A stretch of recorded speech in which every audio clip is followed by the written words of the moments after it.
Hello बच्चों, welcome to economics. मैं हूं आपके साथ प्रिया और यहाँ पढ़ते हैं आप मेरे साथ economics in a completely simplified manner. तो बच्चों, आज के सेशन में तो बस पैसा ही पैसा होने वाला है। क्यों? क्योंकि हम आज एक ऐसा चैप्टर कवर करने वाले हैं which is all about money. हाँ जी, मैं बात कर रही हूँ क्लास 12th मैक्रो इकोनॉमिक्स के मनी एंड बैंकिंग चैप्टर की। तो हुआ ना पैसा ही पैसा। तो बच्चों, आज हम कवर करेंगे इस चैप्टर के वो सारे टॉपिक्स जो आपके एग्जाम पॉइंट ऑफ व्यू से बहुत ज्यादा इंपॉर्टेंट रहते हैं। एंड ये chapter just like your budget and BOP आपको दिलाता है पूरे 6 मार्क्स। तो चलिए सेशन की शुरुआत करते हैं और फटाफट से आपके 6 मार्क्स पक्के करवाते हैं। अब जो टॉपिक्स हमने कवर करने हैं आज, वो कुछ ये रहने वाले हैं। एंड आई अश्योर यू कि at the end of this session ये सारे टॉपिक्स आपके टिप्स पर हो, ये जिम्मेदारी मेरी। तो चलिए शुरू करते हैं हमारे फर्स्ट टॉपिक से, विच इज बार्टर सिस्टम। नाम डिफिकल्ट लेकिन कॉन्सेप्ट सिंपल। बार्टर सिस्टम का मतलब क्या होता है? बार्टर सिस्टम में दो पर्सन्स आपस में गुड्स को एक्सचेंज करते हैं। जैसे कि आजकल हम लोग क्या करते हैं, आजकल अगर आपने कोई गुड्स या सर्विसेज ली, आपने कोई कमोडिटी खरीदी, उसके बदले आप दुकानदार को पैसे पे करते हैं, आप उसको मनी देते हैं, आप उसको अपनी कंट्री की करेंसी देते हैं, राइट। लेकिन बार्टर सिस्टम में क्या होता था कि दो लोग हैं, लेट्स से एक एक्स है और एक वाई है। एक्स के पास अगर एप्पल्स हैं और वाई के पास अगर राइस है, तो ये दोनों आपस में इन गुड्स को एक्सचेंज कर लेते थे। यानी कि एक्स के पास एप्पल्स थे लेकिन इसके पास राइस नहीं था और इसे राइस चाहिए था, तो इसने वाई से राइस ले लिया। सिमिलरली वाई के पास राइस था लेकिन इसके पास एप्पल्स नहीं थे और इसे एप्पल्स चाहिए थे, तो इसने एक्स से एप्पल्स ले ली। तो इस तरीके से दो लोग जिनके पास कोई कमोडिटी थी लेकिन इनके पास वो कमोडिटी नहीं थी जो इन्हें चाहिए थी, तो दोनों ने आपस में उन कमोडिटीज को एक्सचेंज कर लिया। This is your barter system. Barter system is exchange, direct exchange of goods for goods without use of money, that is called barter system. Goods को गुड्स के बदले एक्सचेंज करा, पैसों का कोई यूज नहीं हुआ, जिसके पास जो नहीं था उसने दूसरे से वो ले लिया, तो ये कहलाता है आपका बार्टर सिस्टम। चलिए, लेकिन सोचने की बात तो ये है कि अब बार्टर सिस्टम इतना प्रेवलेंस में क्यों नहीं है। अगर आप देखें तो अब हम हर चीज़ का पेमेंट किस तरीके से करते हैं, हम लोग पैसे देते हैं, हम लोग अपनी कंट्री की करेंसी देते हैं, हम रुपीज़ देते हैं, राइट। तो ये जो बार्टर सिस्टम था ये पहले आपका प्रेवलेंस में था, अब प्रेवलेंस में नहीं है। मतलब कुछ तो इसमें गड़बड़ थी, कुछ तो इसमें कमियां थी। तो इसकी वो कमियां, इसके वो ड्रॉबैक्स को अभी हम समझते हैं कि क्या ऐसा हुआ कि ये जो बार्टर सिस्टम था इसको हटाना पड़ा और मनी को यूज में लाना पड़ा। तो बार्टर सिस्टम में सबसे बड़ी और सबसे पहली दिक्कत है कि lack of double coincidence of bonds, यानी कि दोहरा सहयोग। डबल कोइंसिडेंस मतलब दोहरा सहयोग, मतलब कि सहयोग कुछ ऐसा होना चाहिए कि वो दो लोग आपस में मिले जिनको वो गुड्स आपस में एक्सचेंज करने हो जो वो चाहते हैं। फॉर एग्जाम्पल, हमने एक्स और वाई को कंसिडर किया, तो एक्स के पास एप्पल्स थे, वाई के पास राइस थी, इसको राइस चाहिए थे, इसको एप्पल्स चाहिए थे। अब ये तो कोइंसिडेंस ही हो सकता है ना कि ये दोनों आपस में मिल जाएं, वो भी इजीली। ओके, हो सकता है एक बार ही मिल जाए, लेकिन बार बार ऐसे लोगों का आपस में मिलना जिन्हें जो चीज चाहिए वो सामने वाले के पास हो, ये कोइंसिडेंस, ये डबल कोइंसिडेंस, ऐसे दो लोगों का मिलना तो बहुत बड़ा प्रॉब्लम क्रिएट करता था, क्योंकि हर बार ऐसे दो लोग मिल जाए ये जरूरी नहीं। सेकंड, हम लोग बात करते हैं lack of common measure of value. देखिए, आजकल हम लोग क्या करते हैं, आपने अगर 1 किलो आलू लिए, आपने 1 किलो पटाटो लिए, तो आपने उसका जो भी प्राइस था वो सब्जी वाले को दे दिया, ओके। या आपने और भी कोई भी कमोडिटी ली, जो भी उसका प्राइस है आप उसके अकॉर्डिंग उसे पे कर देते हैं। लेकिन बार्टर सिस्टम में प्रॉब्लम ये थी कि समझ में नहीं आता था कि किस चीज़ का वैल्यू कितनी रहने वाली है और उसमें कितना पे किया जाए। फॉर एग्जाम्पल, 1 किलो एप्पल की और 1 किलो राइस की प्राइस सेम नहीं हो सकती, लेकिन जब ये आपस में एक्सचेंज करते थे तो ये तो आपस में गुड्स एक्सचेंज कर लेते थे, तो इसके लिए कोई भी कॉमन मेजर ऑफ वैल्यू नहीं रहता था कि एप्पल की प्राइस इतनी है और राइस की प्राइस इतनी है, अब हम लोग इस क्वांटिटी में इसको एक्सचेंज करें, क्योंकि तब मनी की कोई बात हुई ही नहीं थी। तो इसलिए कोई भी कॉमन मेजर ऑफ वैल्यू तब नहीं होता था, किसमें? बार्टर सिस्टम में। Okay, coming to third point, lack of standard of deferred payment. Deferred payment का मतलब क्या होता है? जो पेमेंट कब करनी हो? फ्यूचर में। यानी कि यहाँ पर हम बात कर रहे हैं फ्यूचर पेमेंट के बारे में। देखिए, फ्यूचर में पे करना मनी के टर्म्स में तो ये पॉसिबल है कि आज आपने किसी से पैसे लिए, कल आपने उसको वो पैसे या फिर उसको इंटरेस्ट के साथ वो पैसे लौटा दिए, लेकिन बार्टर सिस्टम में ऐसा कुछ होना पॉसिबल नहीं लग रहा है, क्योंकि बार्टर सिस्टम में तो लोग आपस में गुड्स को एक्सचेंज कर रहे हैं, तो वहाँ पर फ्यूचर में पेमेंट अगर करनी पड़े तो गुड्स की लाइफ इतनी लॉन्ग नहीं होती है। तो इसीलिए अगर फ्यूचर में कोई भी पेमेंट करने की बात आती थी तो बार्टर सिस्टम उस पर बिल्कुल भी फिट नहीं बैठ पाता था कि फ्यूचर में पेमेंट किस तरीके से की जाए। लास्ट वन है आपका डिफिकल्टी स्टोरिंग वेल्थ। ऑब्वियस सी बात है, गुड्स है, आप उसको वेल्थ के तौर पर कितना ही स्टोर कर सकते हो। मनी को तो या जो भी आपकी इनकम होती है उसे तो आप अपने पास घर में भी वेल्थ के तौर पर स्टोर कर लेते हैं, आप उनको बैंक्स में भी डिपॉजिट करवा देते हैं, इंटरेस्ट अर्न कर लेते हैं। लेकिन बार्टर सिस्टम के साथ कुछ दिक्कत ये थी कि उसको स्टोर कैसे करें। भाई गुड्स हैं, वो तो एक टाइम के बाद खराब हो ही जाएंगे, तो आप उसको वेल्थ के तौर पर स्टोर नहीं कर पाते थे। तो ये बात हो जाती है हमारे बार्टर सिस्टम के ड्रॉबैक्स की, कि एक सिस्टम चलता था बार्टर सिस्टम जिसमें गुड्स के बदले गुड्स लिए जाते थे। अब उसमें आई कुछ दिक्कतें जो थी ये सारी, तो अब बार्टर सिस्टम से हम लोग मूव कर गए इसीलिए मनी पर। अब हम आजकल पैसों का यूज़ करते हैं, रुपीज़ का यूज़ करते हैं, हम अपनी करेंसी में पे करते हैं। तो क्योंकि ये मनी का यूज़ हम लोगों ने क्यों करना शुरू करा, क्योंकि बार्टर सिस्टम में दिक्कतें थी, गुड्स को जब गुड्स के बदले चेंज किया जाता था तो उसमें कुछ प्रॉब्लम्स थी। तो सबसे पहले हम लोग बात कर लेते हैं मनी के बारे में। अब गया बार्टर सिस्टम, अब हम आ गए किस पे, मनी पे। ओके, तो मनी क्या है? मनी कुछ भी नहीं है, सिंपली समझिए। अगर आप अपने रियल लाइफ एग्जाम्पल से रिलेट करें तो मनी क्या है, आप एक दुकान वाले के पास गए, आपने उस दुकानदार से कोई सामान खरीदा। ओके, लेट्स से आपने अपने लिए चॉकलेट खरीद ली। अब आपने जब वो चॉकलेट खरीदी तो उसके बदले आपने क्या करा, आपने उसको 50 का नोट निकाल कर दे दिया। ओके, अब क्या वो दुकान वाला आपसे ये बोलेगा कि मैं ये 50 का नोट नहीं लेता?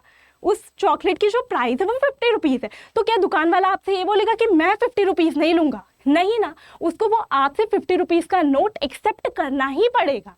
ओके, तो यही होता है हमारा मनी जो कि एक्सेप्टेबल है। वही अगर आपने उसको 50 का नोट ना देकर एक पेपर के पीस पे 50 रुपीज़ लिख कर दे दिया होता तो क्या वो एक्सेप्ट करता?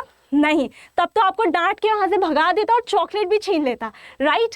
तो मनी क्या है? मनी इज समथिंग जो जनरली एक्सेप्टेबल है। अगर आपने कोई भी गुड्स या सर्विसेज खरीदी हैं, उसके बदले अगर आप पेमेंट कर रहे हैं तो आपने जो चीज़ दी वो एक्सेप्टेबल हो, वही बन जाता है हमारा मनी। तो मनी क्या है? Anything which is generally acceptable by the people in exchange of goods and services. मतलब हमने गुड्स एंड सर्विसेज को खरीदा, हमने वो चीज़ ली, बदले में हमने जो दिया दुकानदार को या सामने वाली पार्टी को जो हमने दिया उसे वो एक्सेप्ट करना ही पड़ेगा, और वो जो एक्सेप्ट कर रहा है वो क्या है? हमारा मनी। तो which is generally acceptable. Okay, so ये हो जाता है हमारा मनी।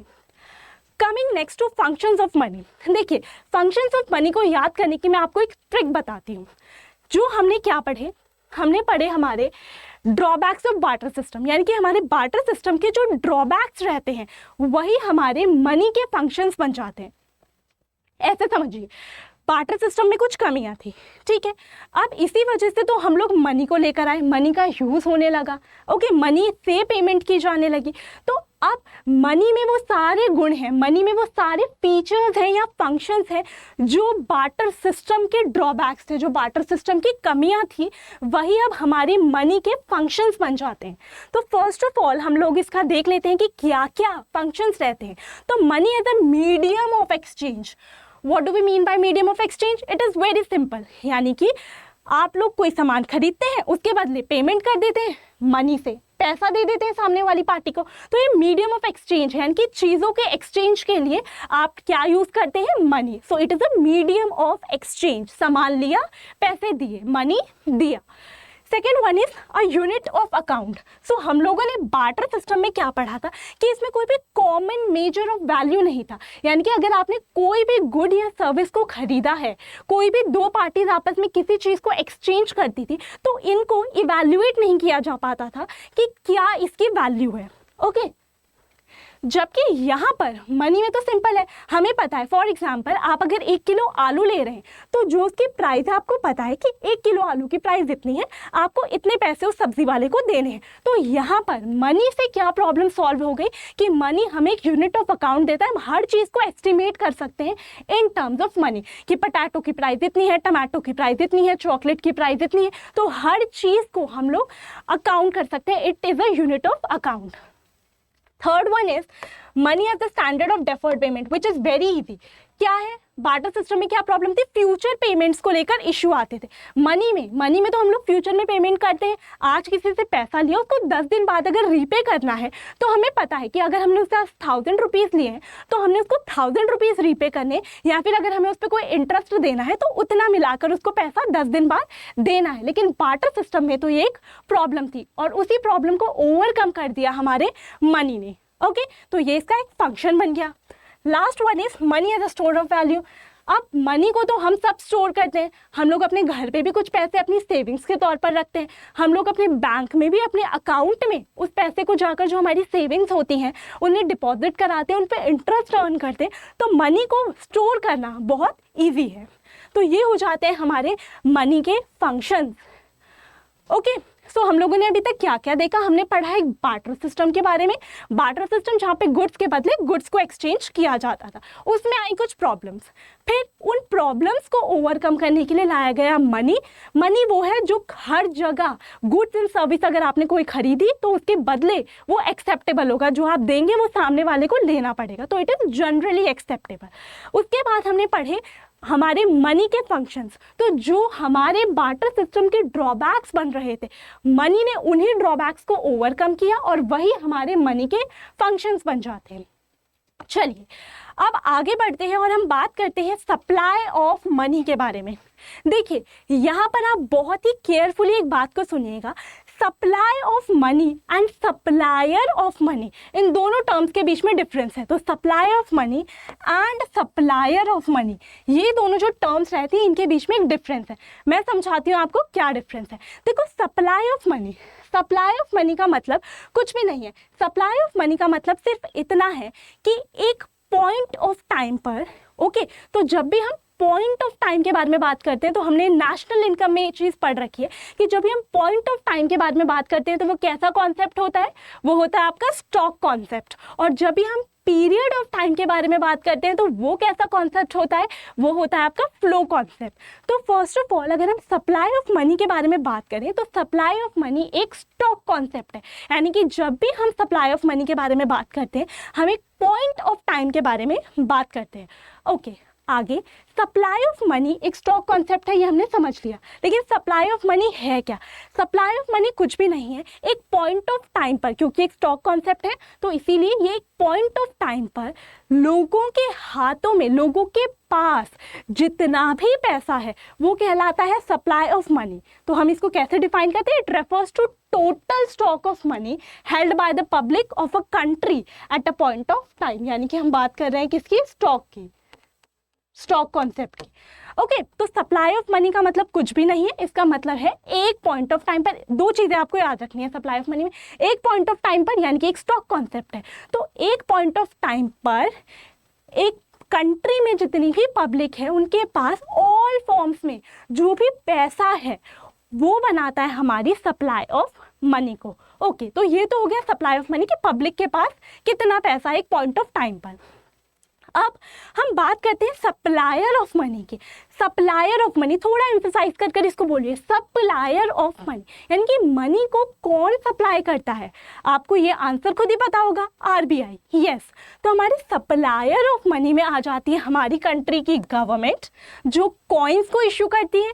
हमारे पास आ जाते हैं हमारे आरबीआई जो हमारे पेपर करेंसी या पेपर नोट्स को इश्यू करते हैं, और हमारे पास आ जाती हैं कमर्शियल बैंक्स। ओके, तो ये बन जाते हैं हमारे तीन सप्लायर्स ऑफ मनी।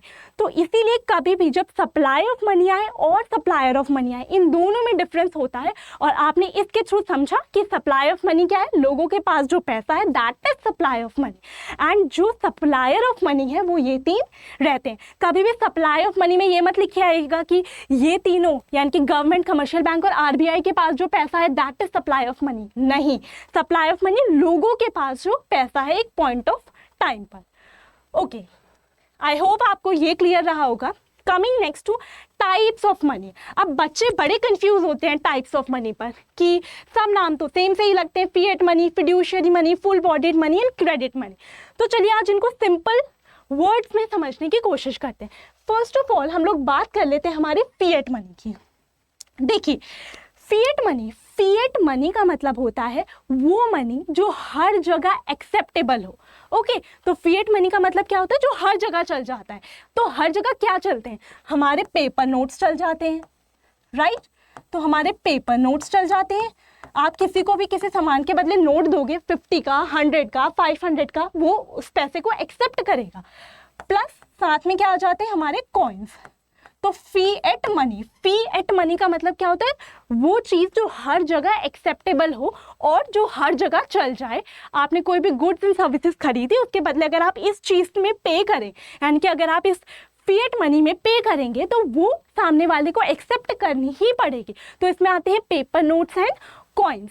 अब ये एक इंपॉर्टेंट पॉइंट है इसी से रिलेटेड कि फिएट मनी जो हमारा रहता है that is backed by government. अब देखिए मैंने क्या कहा कि फिएट मनी क्या है, जो हर जगह चलेगा। आपने सामान लिया, आपने बदले में जो नोट या कॉइन दिया वो सामने वाले को एक्सेप्ट करना पड़ेगा।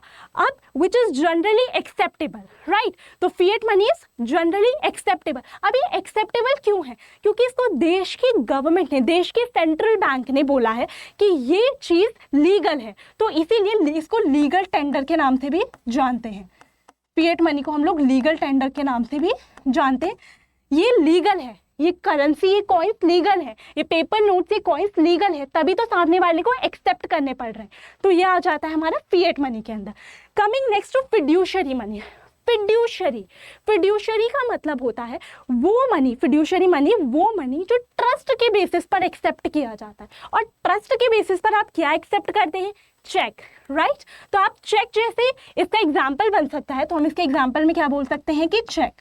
तो फिड्यूशियरी मनी वो मनी होता है जो ट्रस्ट के बेसिस पर एक्सेप्ट किया जाता है। अगर आपको किसी ने चेक किसी अमाउंट का लिख कर दिया है तो आप उसको एक्सेप्ट कर रहे हैं ट्रस्ट के बेसिस पर ना। आप उसको डिपॉजिट करवा के उसको कैश तो बाद में करवाएंगे, फॉर द टाइम बीइंग तो आपने उसको ट्रस्ट के बेसिस पर एक्सेप्ट करा। तो फिड्यूशियरी मनी में क्या आ जाता है, जो भी मनी ट्रस्ट के बेसिस पर एक्सेप्ट किया जाए, इसका एग्जाम्पल हो जाता है cheque. Coming next to full bodied money. देखो फुल बॉडीड मनी जैसा इसका नाम वैसा इसका काम। फुल बॉडीड मनी का मतलब क्या है, वो मनी जिसकी इंट्रिंसिक वैल्यू बराबर हो जाती है किसके, उसकी फेस वैल्यू के। मैम अब ये इंट्रिंसिक वैल्यू और फेस वैल्यू क्या है, देखिए फुल बॉडीड मनी वो होता है जिसकी इंट्रिंसिक वैल्यू यानी कि उसको बनाने में जो खर्चा आया है, जितने में वो बना है, यानी कि वो नोट या वो कॉइन जितने में बना है, उसके ऊपर यानी कि जो उसकी फेस वैल्यू मतलब जो उस करेंसी के ऊपर जितना लिखा हुआ है, जो उसके फेस पर लिखा हुआ है, आप ऐसे याद कर सकते हैं, यानी जितना उसके ऊपर कोट किया हुआ है वो आपस में बराबर हो। यानी कि फुल बॉडीड मनी क्या है कि जो करेंसी है उसको बनाने में जितना लगा है और उसके ऊपर जो लिखा है, इंट्रिंसिक वैल्यू मतलब जो उसको बनाने में खर्चा आया है वो, और जो सरकार ने उसके ऊपर लिख दिया है या जो आरबीआई ने उसके ऊपर लिख दिया है, उन दोनों की वैल्यू बराबर हो। यानी कि जो है और जो दिखाया गया है, यानी कि इंट्रिंसिक वैल्यू जो उसको बनाने में खर्चा है, फेस वैल्यू जो उस पर लिखा गया है, दोनों के दोनों आपस में बराबर हो जाएं। अब इसका कोई एग्जाम्पल हम देख लेते हैं। इसका एग्जाम्पल रहता है हमारे गोल्ड कॉइन। अगर हम गोल्ड कॉइन के बारे में बात करें तो गोल्ड कॉइन को बनाने में जो गोल्ड की वैल्यू लगी है, और अगर आप उस गोल्ड कॉइन को बेचते हैं तो आपको उससे जो वैल्यू मिलेगी वो दोनों बराबर होंगे। तो यानी कि उस कॉइन की जो इंट्रिंसिक वैल्यू है, उसको जो बनाने में खर्चा आया, जो उसकी एक्चुअल वैल्यू रहती है वो, और जो आपको उससे वैल्यू मिलेगी, वो दोनों बराबर रहते हैं। तो जैसे कि गोल्ड कॉइन हो गया, जैसे कि सिल्वर कॉइन हो गया, okay. Fine, now coming to credit money. Credit money भी कुछ कुछ फुल बॉडीड मनी जैसा ही है, लेकिन कुछ साइन का डिफरेंस है। तो क्रेडिट मनी क्या होता है? क्रेडिट मनी वो होता है जिसकी इंट्रिंसिक वैल्यू कम होती है उसकी फेस वैल्यू से। मतलब इसका मतलब सिंपल सा है, यानी कि जो उसको बनाने में खर्चा आया है, जो उसकी एक्चुअल वैल्यू है उस करेंसी की, उस पेपर नोट की या उस कॉइन की, जो एक्चुअल में वैल्यू है वो कम है, लेकिन जो उसके ऊपर लिख दिया गया है कि उसके फेस पर लिख दिया गया है, ऐसे आप याद कर सकते हैं, ट्रिक है कि जो उसके ऊपर लिख दिया गया है वो जो वैल्यू है वो ज़्यादा है। फॉर एग्जाम्पल 100 रुपीज़ का नोट, अब जो 100 रुपीज़ का नोट है उसको बनाने में, उस पेपर नोट को बनाने में एक्चुअल में 100 रुपीज़ नहीं लगे होंगे, लेकिन जो उसके ऊपर लिखा हुआ है यानी कि जो उसकी फेस वैल्यू लिखी हुई है वो क्या लिखी हुई है? 100 रुपीज़। तो वो एक लीगल टेंडर है। अगर आप कोई एक 100 रुपीज़ का सामान खरीदेंगे, भले ही उस नोट की इंट्रिंसिक वैल्यू यानी कि जो उसको बनाने में खर्चा है वो 100 रुपीज़ का नहीं आया, लेकिन क्योंकि गवर्नमेंट ने बोला है कि 100 रुपीज़ का नोट है, ये एक लीगल टेंडर है, तो वो सामने वाले को आपको 100 रुपीज़ के सामान के बदले वो 100 रुपीज़ का नोट एक्सेप्ट करना पड़ेगा। तो ये हो जाते हैं आपके 4 types of money. Fiat money जो क्या है? एक्सेप्टेबल है, जो लीगल टेंडर है, सरकार ने कहा है कि ये मान्य है, ये चलेगा। फिड्यूशरी मनी वो मनी जिसको ट्रस्ट के बेसिस पर एक्सेप्ट किया, जैसे कि cheque. Full bodied money, full bodied money मतलब कि जो उस पर इंट्रिंसिक है, जो उसमें खर्चा है और जितना उस पर लिखा है वो दोनों बराबर है, जैसे सिल्वर एंड गोल्ड कॉइन। और last one is credit money, यानी कि इंट्रिंसिक वैल्यू उसकी कम है, लेकिन जो उस पर कोट किया गया है, जो उसकी फेस वैल्यू लिखी गई है वो ज़्यादा है। Okay, coming next to measures of money supply. अब ये बहुत ज़्यादा इंपॉर्टेंट टॉपिक है बच्चों। मेजर्स ऑफ मनी सप्लाई, यहाँ से क्वेश्चंस भी बनते हैं और ये टॉपिक भी बहुत ज़्यादा अपने आप में ही इंपॉर्टेंट हो जाता है। अब यहाँ होते हैं बच्चे कंफ्यूज, क्योंकि अगर आप देख सकते हो कि यहाँ पर डी, टाइम डिपॉजिट ऐसे टर्म्स आती हैं, पोस्ट ऑफिस, बैंक्स, इन सारी चीज़ों के बारे में जब बात की जाती है ना, तो बच्चे होने को तो ये 4 ही है, M1, M2, M3, M4, लेकिन बच्चे हो जाते हैं यहाँ पे कंफ्यूज। तो मैं आपके लिए इसका सिंपल एक्सप्लेनेशन लाई हूँ जिससे आपको ये हमेशा के लिए याद रहे, और अगर ये क्वेश्चन आपके पेपर में आ जाए तो आपसे बेहतर इसका आंसर कोई ना लिख पाए। चलिए समझते हैं। देखिए हम लोग किस चीज़ के बारे में बात कर रहे हैं? हम लोग बात कर रहे हैं हमारे मेजर्स ऑफ मनी सप्लाई के बारे में। तो मैं आपको मेजर्स ऑफ मनी सप्लाई समझाऊं उससे पहले मैं आपको इसमें जितने भी इंपॉर्टेंट टर्म्स का यूज़ किया गया है ना, वो मैं आपको एक्सप्लेन करना चाहूँगी। देखिए यहाँ पर मेजर्स ऑफ मनी सप्लाई में कुछ टर्म्स यूज़ की जाती है, तो पहले हम उनको समझ लेते हैं, फिर हम मेजर्स ऑफ मनी सप्लाई पर मूव करेंगे। फर्स्ट ऑफ ऑल देखिए, हमारे पास बैंक होता है। ओके, बैंक तो सब जानते ही हैं, ठीक है, बैंक। हमारे पास सिमिलरली पोस्ट ऑफिस भी होता है। पोस्ट ऑफिस में भी बैंक जैसे ही काम होते हैं, बट उतने बड़े स्केल पर नहीं। तो पोस्ट ऑफिस में भी बहुत सारे काम होते हैं। अब बैंक में क्या होता है ना कि आप ना बैंक में पैसा डिपॉजिट करते हो। ये तो आप सब जानते हैं कि हम लोग बैंक में क्या करते हैं? पैसा डिपॉजिट करते हैं। ये तो बेसिक सा फंक्शन है बैंक का, जो हमें अगर हमने इकोनॉमिक्स नहीं भी पढ़ी है तो भी पता है, राइट। तो जब हम बैंक के बारे में बात करते हैं तो बैंक में आप डिपॉजिट करते हैं, लेकिन क्या आपको पता है कि डिपॉजिट भी 2 टाइप के हो सकते हैं? कैसे कैसे? एक हो सकता है आपका डिमांड डिपॉजिट। कौन सा डिपॉजिट? Demand deposit. और दूसरा होता है आपका टाइम डिपॉजिट। ओके, तो एक होता है जो बैंक में, अभी तक आपको सिर्फ इतना पता होगा कि हम बैंक में जो पैसे डिपॉजिट कर देते हैं, ओके, लेकिन वो डिपॉजिट भी डिफरेंट टाइप्स के हो सकते हैं। वो डिमांड डिपॉजिट हो सकता है and time deposit. Similarly post office में भी जो हम पैसा जमा करते हैं, जो पैसा डिपॉजिट करते हैं, वो 2 टाइप का हो सकता है। कौन कौन सा हो सकता है? एक हो सकता है आपका डिमांड डिपॉजिट, ओके, और दूसरा हो सकता है आपका time deposit. Ma'am demand deposit और टाइम डिपॉजिट तो बोल रहे हैं, लेकिन इनमें डिफरेंस क्या है? देखिए आप डिफरेंस इन दोनों के नाम से ही समझ सकते हैं। डिमांड डिपॉजिट, तो डिमांड डिपॉजिट ऐसे डिपॉजिट होते हैं जिनको अगर आपने आज फॉर एग्जांपल आपने बैंक में अपने अकाउंट में कुछ पैसा डिपॉजिट करा, ओके, अब डिमांड डिपॉजिट ये डिपॉजिट होता है कि जब आप डिमांड करेंगे, यानी कि जब आप अपने अकाउंट से वो पैसा विड्रॉ करना चाहते हैं, आप वो पैसा निकालना चाहते हैं, अपने पास वापस रखना चाहते हैं, तो बैंक को आपको वो इमीडिएटली उसी टाइम पर निकाल कर वो पैसे देने होंगे। यानी कि आपने पहले पैसा डिपॉजिट करा, ओके, अब आज आपकी डिमांड है कि मुझे वो पैसा चाहिए, तो बैंक को आपको वो उसी टाइम देना पड़ेगा। लेकिन टाइम डिपॉजिट कैसा डिपॉजिट होता है?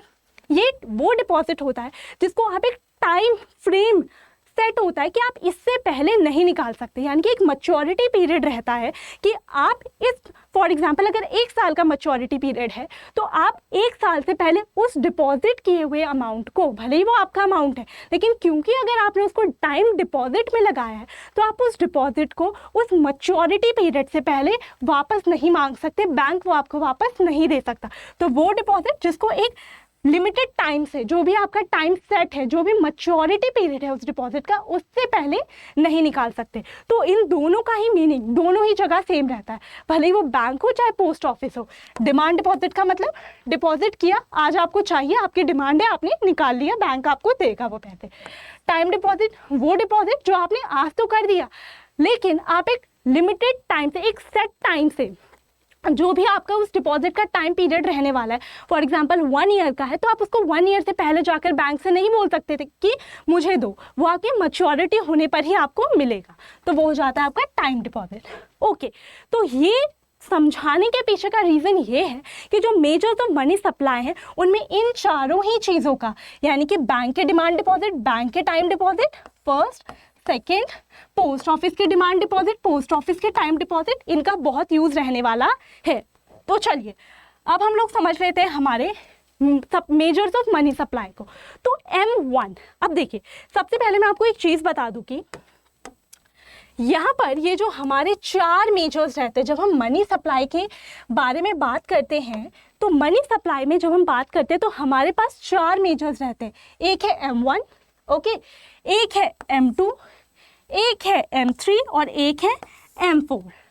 अब एक इम्पॉर्टेंट चीज़ ये है कि ये जो M1 एंड M2 है आपका, ये दोनों कहलाते हैं आपके नैरो मनी। क्या कहलाते हैं दोनों आपके?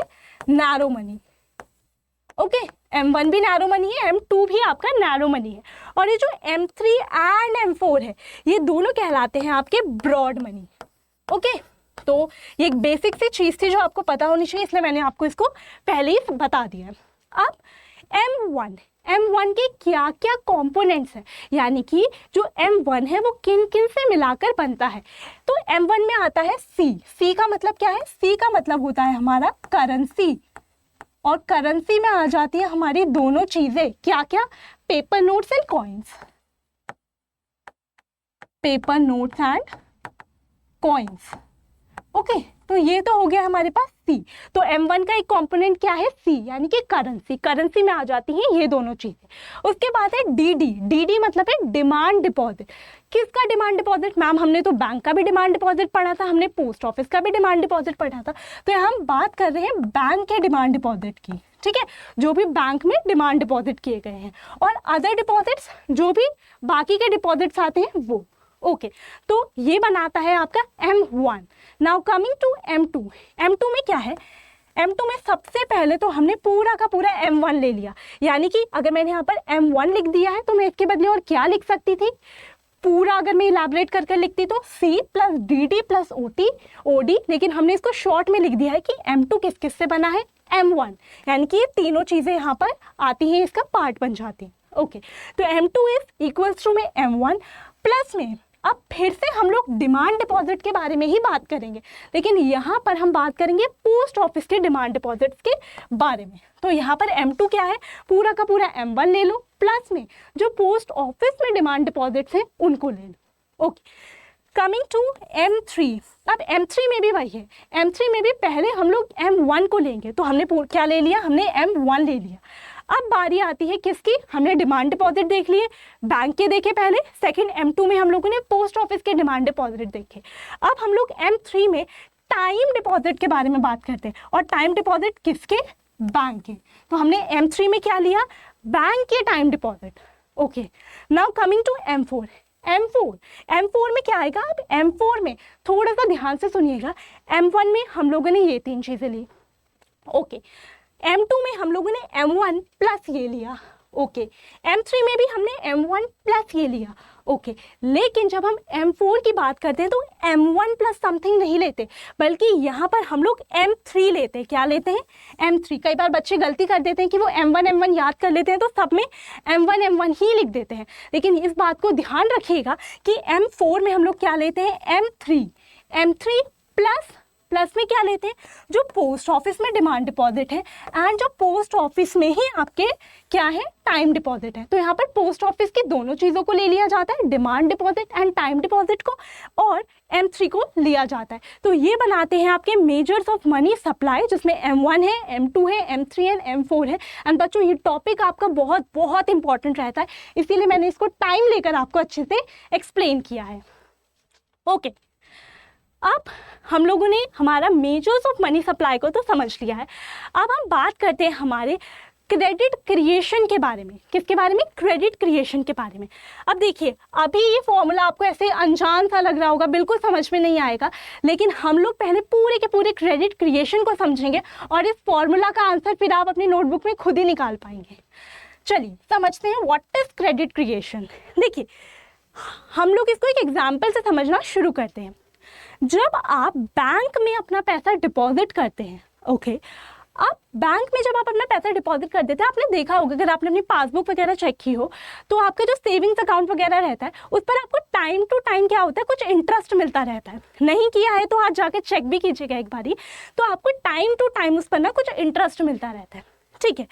अब आपने सोचा है कि बैंक को क्या फ़ायदा है, मतलब बैंक ऐसा क्या कर रहा है कि हमारे पैसे से बैंक हमें इंटरेस्ट भी दे पा रहा है। तो यहाँ पर आता है कॉन्सेप्ट आपका किसका? उसे आप कह सकते हैं या तो क्रेडिट क्रिएशन, क्या कह सकते हैं? क्रेडिट क्रिएशन भी कह सकते हैं, या फिर इसे कहा जाता है मनी क्रिएशन। ओके, तो इसको क्रेडिट क्रिएशन भी कहते हैं, मनी क्रिएशन भी। ये नहीं कि मैंने क्रेडिट क्रिएशन बोलकर समझा दिया और पेपर में आ गया मनी क्रिएशन। आप सोच रहे हैं कि भाई हमने तो ऐसा कोई टर्म ही नहीं पढ़ा, इसीलिए मैंने आपको पहले ही बता दिया। ओके, तो हम लोग समझते हैं अब हम हमारे क्रेडिट क्रिएशन को। ओके, तो देखिए क्रेडिट क्रिएशन में होता क्या है। क्रेडिट क्रिएशन को हम एक एग्जाम्पल के थ्रू समझने की कोशिश करते हैं। क्रेडिट क्रिएशन में हम लोग समझते क्या है कि किस तरीके से बैंक हमारे जो इनिशियल डिपॉजिट्स होते हैं, यानी कि अगर हमने आज बैंक में कोई अमाउंट डिपॉजिट करी अपने अकाउंट में, तो बैंक उसके साथ कैसे आगे बढ़ता है, बैंक उसको किस तरीके से यूज़ में लाता है, बैंक की वो पूरी फंक्शनिंग, क्रेडिट क्रिएशन की या मनी क्रिएशन की पूरी फंक्शनिंग किस तरीके से काम करती है, हम समझेंगे उस चीज़ को। ठीक है, सबसे पहले हम लोगों ने कहा कि फॉर एग्जाम्पल कि इनिशियल डिपॉजिट मतलब कि जो शुरुआत में डिपॉजिट आया।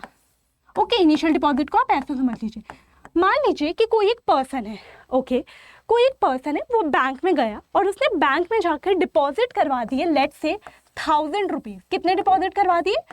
1000 रुपीज़ उसने डिपॉजिट करा दिए, ठीक है। अब उस इंसान का काम यहाँ हो जाता है खत्म, वो गया, उसने बैंक में अपने अकाउंट में 1000 रुपीज़ डिपॉजिट करा दी।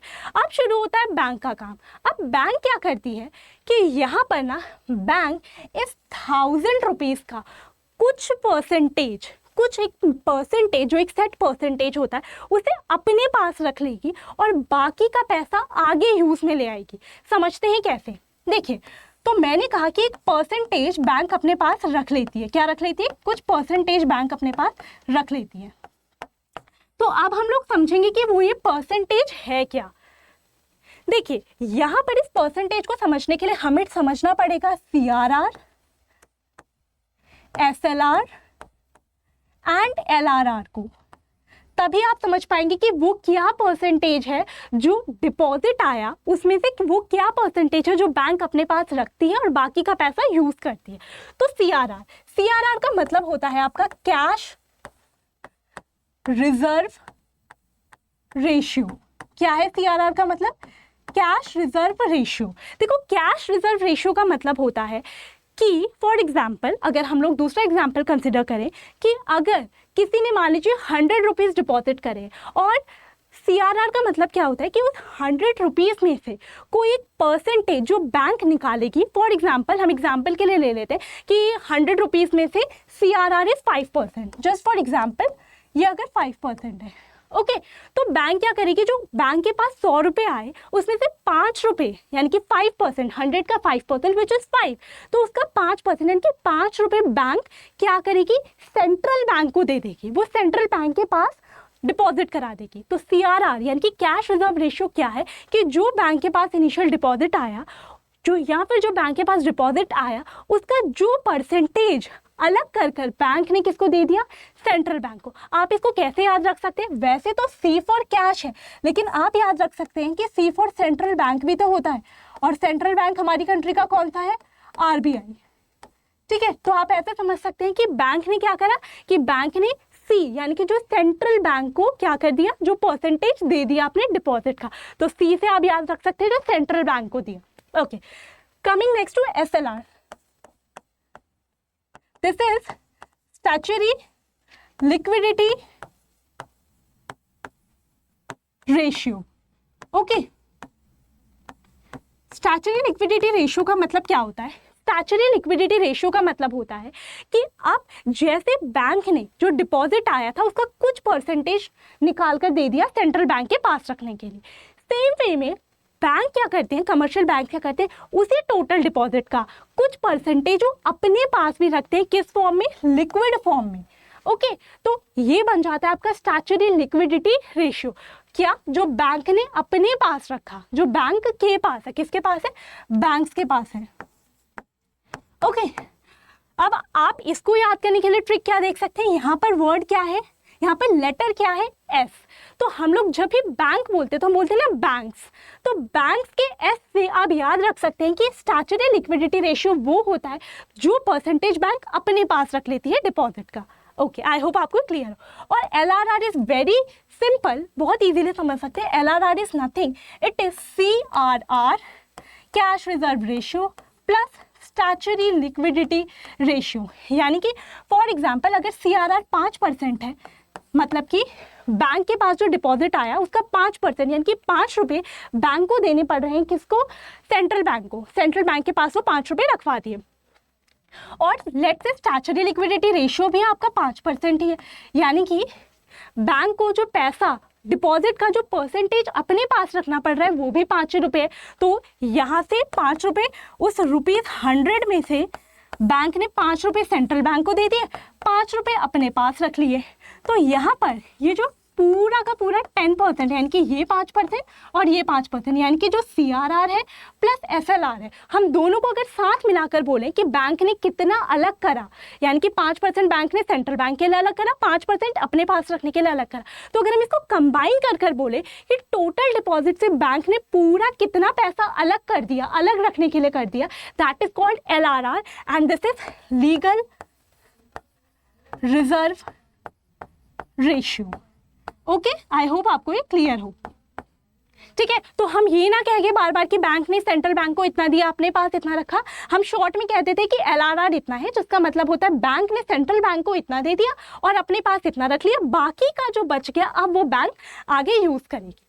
तो क्योंकि अब हमने CRR, SLR एंड LRR को समझ लिया है, अब हम चलते हैं किस पर, जहां से हमने इसकी शुरुआत की थी, यानी कि हम अपने क्रेडिट क्रिएशन के बारे में बात करते हैं। ओके, तो मैंने क्या कहा था कि क्रेडिट क्रिएशन या मनी क्रिएशन का मतलब क्या होता है, जो भी इनिशियल डिपॉजिट है, ठीक है, तो इसमें हम लोग इसको प्रोसेस के थ्रू समझेंगे कि इसमें होता क्या है।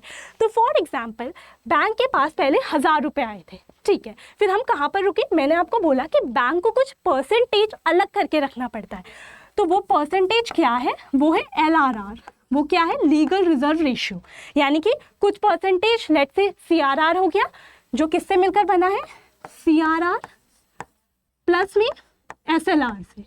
ओके, अब हम ये अज्यूम करके चलते हैं कि ये जो LRR है, ये जो आपका LRR है, लेट्स से कि 10% है, ठीक है, तो यानी कि अगर बैंक के पास 100 या 1000 रुपीज़ आए हैं, 1000 रुपीज़ आए हैं, तो उसमें से 10%, जिसमें क्या क्या इंक्लूडेड है आपका CRR और SLR, वो 10% आपके बैंक को, कमर्शियल बैंक को अलग करके रखने हैं। ठीक है, तो यहाँ पर हम लोग समझते हैं कि कितने रुपीज़ आए थे, 1000 रुपीज़ आए। ओके, अब इस 1000 रुपीज़ में से बैंक ने क्या करा, उसने कुछ LRR निकाला, कितना LRR निकाला, 10% का। और ये जो 10% है ये कितना बन जाएगा 100 रुपीज़, यानी कि बैंक ने कुछ 100 रुपीज़ कर दी है अलग। अब बैंक के पास कितने पैसे बच गए, 1000 माइनस 100, तो बैंक के पास रिमेनिंग कितना है, बैंक के पास रिमेनिंग अमाउंट कितना है, तो बैंक के पास बच जाते हैं आप कुछ 900 रुपीज़। ओके, तो 1000 रुपीज़ आए, इतना अलग निकाला और 900 रुपीज़ बैंक के पास बच गए। अब ये 900 रुपीज़ को बैंक यूज़ करता है, किस तरीके से बैंक यूज़ करता है, बैंक अब यहाँ पर ये 900 रुपीज़ जो बैंक के पास बचे ये किसी को लोन के तौर पर देता है। तो बैंक क्या करेगा, किसी को लोन देगा। अब जिस इंसान को बैंक ने लोन दिया है उसको बैंक ऐसे लोन अगर दे रहा है तो ये नहीं कि आप ये लीजिए, आप उनको हाथ में दे दें, आप उनको कैश के फॉर्म में दे दें, नहीं, बल्कि बैंक क्या करेगा, ये अगर उसने 900 रुपये का लोन दिया है तो इस लोन अमाउंट को उस बैंक उस अकाउंट होल्डर के अकाउंट में डाल देगा। ठीक है, तो उसने क्या करा, बैंक ने जिसने लोन लिया उसके अकाउंट में ये अमाउंट डिपॉजिट कर दी। अब वो अकाउंट कहाँ होगा, वो भी तो बैंक में ही होगा, तो इसीलिए फिर से ये पैसा कहाँ आ गया, बैंक के ही अकाउंट में आ गया, वो एक तरीके से डिपॉजिट हो गया। अब फिर से बैंक क्या करेगा, ये जो 900 रुपये हैं फिर से अब यूज़ में आएंगे। अब बैंक ये 900 रुपये क्या करेगा, बैंक ये 900 रुपये फिर से यूज़ में लाएगा। अब इसका 10% यानी कि किसका 10%, 900 का 10% यानी कि 90 रुपीज़। ओके, 900 का 10% यानी कि अगेन 90 रुपीज़, फिर से बैंक ने वही फॉलो करा, 10% इसमें से अलग निकाला, 90 रुपीज़ अलग निकाले। अब बच कितना गया, यानी कि 900 माइनस 90, यानी कि बैंक के पास कितने बच गए हैं, बैंक के पास बच गए 810 रुपीज़, राइट। तो अब बैंक के पास ये 810 रुपीज़ बच गए। अब इसी तरीके से साइकिल फॉलो होगी। अब फिर से बैंक ये जो 810 रुपीज़ बैंक के पास बच गए हैं, फिर से बैंक 810 रुपीज़ का किसी को लोन देगा। अब फिर से लोन हाथ में ऐसे कैश फॉर्म में नहीं देगा, बल्कि उस पर्सन के अकाउंट में डिपॉजिट कर देगा। और अकाउंट है कहाँ, बैंक में ही तो है, तो वो पैसा फिर से कहाँ डिपॉजिट हो गया, बैंक में। अच्छा, आप ये चीज़ ध्यान रखिएगा कि जिसको भी लोन दिया गया है उसके अकाउंट में डिपॉजिट कर दिया गया, लेकिन वो पर्सन जब चाहे वहाँ से वो पैसा विड्रॉ कर सकता है अपने यूज़ के लिए, क्योंकि उसने वो लोन ले लिया है। तो यहाँ पर बैंक क्या करेगा, इसी प्रोसेस को फॉलो करेगा। फिर से 810 रुपीज़ बैंक के पास आ गए, उसमें से बैंक 10% अपने पास रखेगा और बाकी के पैसे फिर से उसके पास रह जाएंगे। मतलब कि इतना अलग कर दिया, फिर कुछ पैसे बैंक के पास बच गए, फिर से बैंक क्या करेगा, फिर से बैंक के पास वो पैसे आ गए, फिर से उसका 10% रखेगा, फिर बैंक के पास कुछ बच जाएगा, फिर से बैंक क्या करेगा, कुछ अमाउंट बैंक के पास आ गए, फिर उसका 10% रखेगा, फिर बैंक के पास कुछ अमाउंट बच जाएगा। तो इस तरीके से पूरा का पूरा प्रोसेस चलता रहता है और इसी प्रोसेस को कहते हैं क्रेडिट क्रिएशन या फिर आपका मनी क्रिएशन। यहाँ पे बैंक क्या कर रहा है, बैंक के पास जो इनिशियल डिपॉजिट आया उसके थ्रू बैंक ने क्रेडिट क्रिएट करा या फिर मनी क्रिएट करा। ओके, चलिए, तो हम लोगों ने जब ये समझ लिया है तो अब आपके लिए ये वाला पॉइंट समझना डिफिकल्ट नहीं होगा। तो यहाँ पर मैंने आपसे कहा था ना कि जब आप वो टॉपिक समझ जाएंगे एग्जाम्पल के थ्रू तो ये फॉर्मूला लगाकर आप खुद ही सॉल्व कर लेंगे। तो यहाँ पर हम लोगों ने अगर ये देखना है कि बैंक ने ये जो प्रोसेस फॉलो करा इसके थ्रू बैंक ने कितने का क्रेडिट क्रिएट करा, मतलब टोटल क्रेडिट क्रिएशन कितना हुआ, तो उसके लिए हमारे पास एक फॉर्मूला रहता है which is initial deposit into में 1/में LRR। तो चलिए हम देखते हैं कि बैंक ने कितने का टोटल अपना क्रेडिट क्रिएट करा, यानी कि जब बैंक ने इस प्रोसेस को फॉलो करा तो बैंक के पास जो 1000 रुपये आए थे उससे बैंक ने टोटल कितना क्रिएट कर लिया। तो इसका फॉर्मूला है इनिशियल डिपॉजिट। तो हमारा इनिशियल डिपॉजिट क्या था, 1000 रुपीज़ था। ठीक है, किसी ने 1000 रुपीज़ डिपॉजिट किए थे। ओके, अब हमारा LRR क्या था, 10%। ओके, तो हमने इसको लिख दिया 1/में 10%। अब 10% है तो ये हम इसको क्या लिखेंगे, 10/100। क्यों हमने इसको 10/100 लिखा, क्योंकि 10% है और जब भी हम परसेंट को लिखते हैं तो हम इस तरीके से डिनोमिनेटर में 100 को मेंशन करते हैं। ओके फाइन, तो अब अगर मैं इसको सॉल्व करूं तो ये 1000 है, ओके, इनटू में अब क्या हो जाएगा, इसका रेसिप्रोकल हो जाएगा। ये 10/100 था, अगर ये ऊपर जाएगा तो ये 100/10 हो जाएगा। आप इसको खुद से एक बार सॉल्व करके देखिएगा, आपको तब भी समझ आ जाएगा। ठीक है, अब यहाँ पर क्या होगा, यहाँ पर आपके एक 0 से आपका एक 0 कैंसिल और यहाँ पर कितना बन गया, 1 2 3 4, यानी कि 10,000 रुपीज़। इट मीन्स कि बैंक के पास जो इनिशियली अमाउंट आया था, इनिशियल बैंक के पास कितना आया, 1000 रुपीज़, और अब बैंक ने क्रेडिट उससे कितना क्रिएट किया, क्रेडिट क्रिएशन कितने का कर दिया है बैंक ने उससे, 10,000 का। तो अगर आप देखें तो ये इसका कितना टाइम्स है, ये 1000 था, ये 10,000 है, तो ये जो इसने क्रेडिट क्रिएट करा है कितना टाइम्स है, ये है आपका 10 टाइम्स। कितना टाइम्स है, 10 टाइम्स। तो बैंक के पास एक 1000 रुपीज़ का डिपॉजिट आता है और बैंक उसका यूज़ कर कर उसे 10 टाइम्स क्रिएट कर देता है। तो इसी तरीके से हमारा बैंक ऑपरेट करता है या काम करता है। ओके, तो एक 1000 रुपीज़ के अमाउंट से बैंक ने 10 टाइम्स क्रिएट कर दिया, यानी कि 10,000 रुपीज़ उसके बना दिए। तो ये वो फॉर्मूला है जिससे आपको पता चल सके कि अगर इतना डिपॉजिट स्टार्टिंग में आया था तो बैंक उससे कितना बना देगा। Okay fine. अब एक टर्म और आती है हमारे पास विच इज़ क्रेडिट मल्टीप्लायर कह लीजिए या फिर मनी मल्टीप्लायर कह लीजिए। तो क्रेडिट मल्टीप्लायर भी सिंपल सा है, तो हम इस क्रेडिट मल्टीप्लायर को के से डिनोट करते हैं। ओके, और यहाँ पर हम लोग क्या लिखते हैं, अगर हमें क्रेडिट मल्टीप्लायर बताना है वो क्या था, हमें टोटल क्रेडिट क्रिएशन बताना था। टोटल क्रेडिट क्रिएशन में हमें एक अमाउंट मिलती है कि बैंक ने इतना टोटल क्रिएट कर लिया और उससे हमने पता लगाया कि वो इनिशियल डिपॉजिट का 10 टाइम्स था। ठीक है, क्रेडिट मल्टीप्लायर में हम लोग क्या देखते हैं, तो हम क्रेडिट मल्टीप्लायर या फिर मनी मल्टीप्लायर को के से डिनोट करते हैं और हम लोगों ने क्या बोला कि ये बराबर है 1/में LRR के। हमारा LRR अगेन 10% है, तो हम इसको 10/100 लिखेंगे। तो ये क्या बन जाएगा हमारे पास, 100/10। तो अगर ये काट दें तो हमारे पास क्या आ जाएगा, 10 टाइम्स। तो अगर आप देखें तो क्रेडिट मल्टीप्लायर ने हमें कुछ नहीं बताया, क्रेडिट मल्टीप्लायर ने सिर्फ हमें इतना बताया कि इनिशियल डिपॉजिट का कितना टाइम्स बैंक ने क्रेडिट क्रिएट करा। ओके, तो दो टर्म्स है कि क्रेडिट क्रिएशन या मनी क्रिएशन। उसमें जब आप फॉर्मूला पढ़ते हैं टोटल क्रेडिट क्रिएशन का तो वो आपको बताता है कि एंड में बैंक ने कितना बना लिया है। जैसे बैंक ने 10,000 बना लिया था। ओके, और क्रेडिट मल्टीप्लायर आपको ये बताता है कि जो इनिशियल डिपॉजिट था और जो बैंक ने लास्ट में टोटल क्रेडिट क्रिएट करा है, तो इनिशियल डिपॉजिट का ये टोटल जो क्रेडिट क्रिएट किया गया है वो कितना टाइम्स है। फॉर एग्जांपल हमारा इनिशियल डिपॉजिट 1000 का था, टोटल क्रेडिट क्रिएशन हमने उस फॉर्मूला के पीछे वाले फॉर्मूला के थ्रू पता करा कि 10,000 था, तो ये इसका 10 टाइम्स था। तो वो बताता है हमें हमारा क्रेडिट मल्टीप्लायर। तो बच्चों आज के सेशन के सारे टॉपिक्स को हमने कवर कर लिया है, बट ये इस वीडियो का एंड नहीं होने वाला है क्योंकि ये सिर्फ है पार्ट 1। आपका मनी एंड बैंकिंग जो चैप्टर है वो कुछ बुक्स में 2 पार्ट्स में भी दिया गया है। ओके, और कुछ जगहों पर एक ही चैप्टर बनाकर गिवन है। मैंने आपके लिए मनी एंड बैंकिंग को एक ही चैप्टर के अंदर इंक्लूड कर लिया है, मतलब कि मैंने एक ही चैप्टर आपके लिए पूरा का पूरा बना लिया। लेकिन क्योंकि इनमें बहुत सारे टॉपिक्स हैं तो पार्ट 1 में हम लोगों ने आधे से ज़्यादा इंपॉर्टेंट टॉपिक्स को कवर कर लिया है। पार्ट 2 में हमारे थोड़े से टॉपिक्स रह जाते हैं, लेकिन वो जो थोड़े से टॉपिक्स हैं वो बहुत ज़्यादा इंपॉर्टेंट हैं और इनमें सबसे इंपॉर्टेंट है सेंट्रल बैंक के फंक्शंस। तो पार्ट 2 में हम लोग मनी एंड बैंकिंग को ही कंटिन्यू करेंगे और जो बचे हुए मोस्ट इंपॉर्टेंट टॉपिक्स हैं उनको कवर करेंगे। तो चलिए मिलते हैं नेक्स्ट सेशन में जिसमें हम इसी चैप्टर को कंटिन्यू करने वाले हैं। तब तक मेरी आपसे सिर्फ यही रिक्वेस्ट है कि आप इस चैप्टर को रिवाइज करें, ज़्यादा से ज़्यादा क्वेश्चंस को प्रैक्टिस करें और अच्छे मार्क्स स्कोर करते रहें। चलिए मिलते हैं आपसे नेक्स्ट सेशन में। Thank you.